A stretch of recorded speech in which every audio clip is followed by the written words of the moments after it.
Assalamualaikum warahmatullahi wabarakatuh. Alhamdulillahi rabbil alamin wa afdalus salati wa atammut taslim ala sayyidina Muhammadin nabiyil ummi wa ala alihi wa ashabihi ajma'in. Subhanaka la ilma lana illa ma 'allamtana innaka antal alimul hakim. Amma ba'd.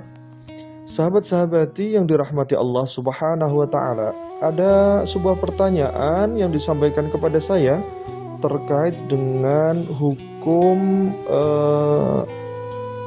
berhubungan antara suami istri ketika sang istri sedang dalam keadaan haid, ya, sedang dalam keadaan datang bulan.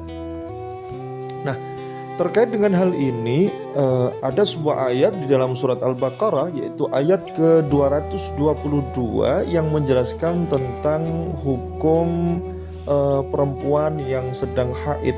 Ya. Ayatnya berbunyi, A'udzubillahi minasyaitonirrajim, Bismillahirrahmanirrahim. Wa yas'alunaka 'anil mahid, qul huwa adhan fa'tazilun nisaa fil mahid. ولا تقربوهن حتى يطهرن فإذا تطهرن فأتوهن من حيث أمركم الله إن الله يحب التوابين ويحب المتطهرين صدق الله العظيم. Nah, terkait dengan bagaimana hukum ketika suami istri berhubungan di saat sang istri itu sedang haid. Dari ayat ini, kesimpulan hukum yang bisa diambil adalah bahwa suami istri tidak boleh melakukan hubungan, ya, ketika sang istri sedang dalam keadaan haid. Nah, larangan ini terkandung di dalam ayat yang saya bacakan tadi, wala taqrabuhunna hatta yatuhur. Ya, bagi para suami, ya, tidak boleh mendekati istri-istri mereka. Nah, mendekati wala taqrabuhunna ini bahasa Al-Qur'an yang sangat halus, ya. Mendekati yang dimaksudkan di sini adalah berhubungan, ya, suami istri. Ya, sebagaimana yang sudah kita fahami lah, ya, tapi bahasa Al-Qur'an memilih menggunakan bahasa yang halus. Ya, wala taqrabuhunna hatta yatuhur. Ya, para suami tidak boleh mendekati istrinya sehingga nanti istrinya itu suci kembali atau sudah selesai masa haidnya. Mengapa demikian? Karena di ayat ini, ya, mengandung keterangan atau penjelasan bahwa dalam situasi haid itu, ya, sebetulnya seorang istri dalam keadaan yang kurang baik, ya, atau dalam ayat ini disebut wa yas'alunaka 'anil mahid qul huwa adzan fa'tazilun nisaa fil mahid. Ya, jadi haid itu adalah azan. Azan itu penyakit atau kotoran, sesuatu yang tidak baik lah.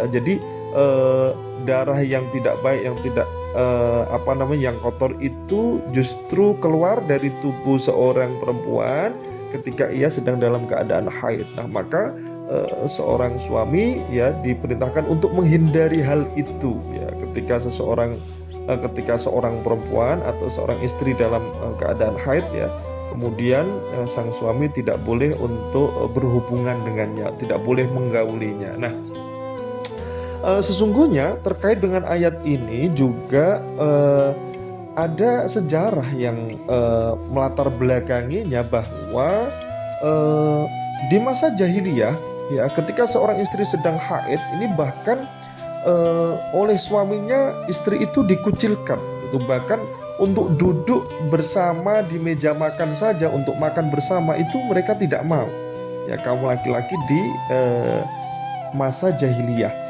gitu ya. Nah, oleh karenanya di dalam ajaran Islam kemudian hal itu dirubah bahwa sesungguhnya kalau sekedar bertemu dengan istri, bahkan kalau bisa kita katakan hubungan yang tidak sampai hubungan badan sebagaimana yang kita tahu, itu masih boleh, ya.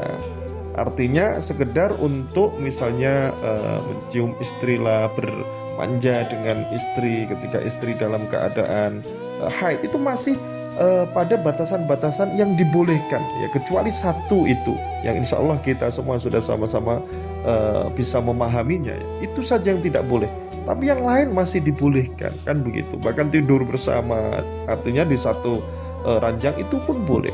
Namun di zaman jahiliyah itu sangat-sangat dihindari, sehingga nah hal itu diluruskan dalam ajaran Islam gitu.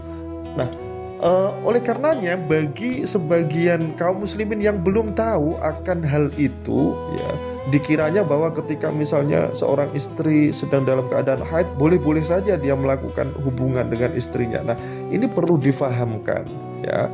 Hukum yang semacam ini perlu diketahui dan difahami oleh setiap muslim. Karena apa?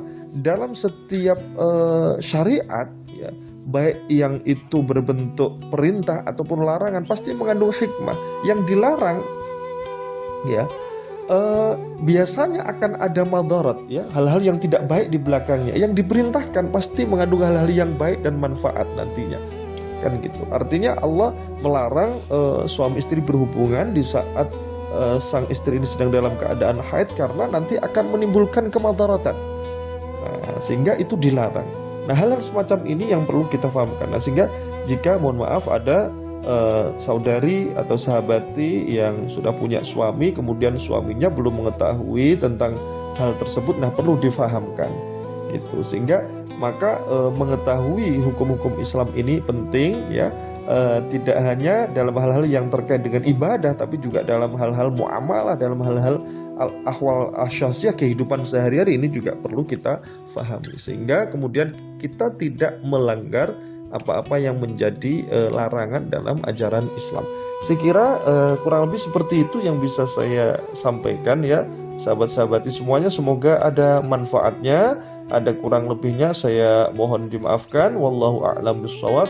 Assalamualaikum warahmatullahi wabarakatuh.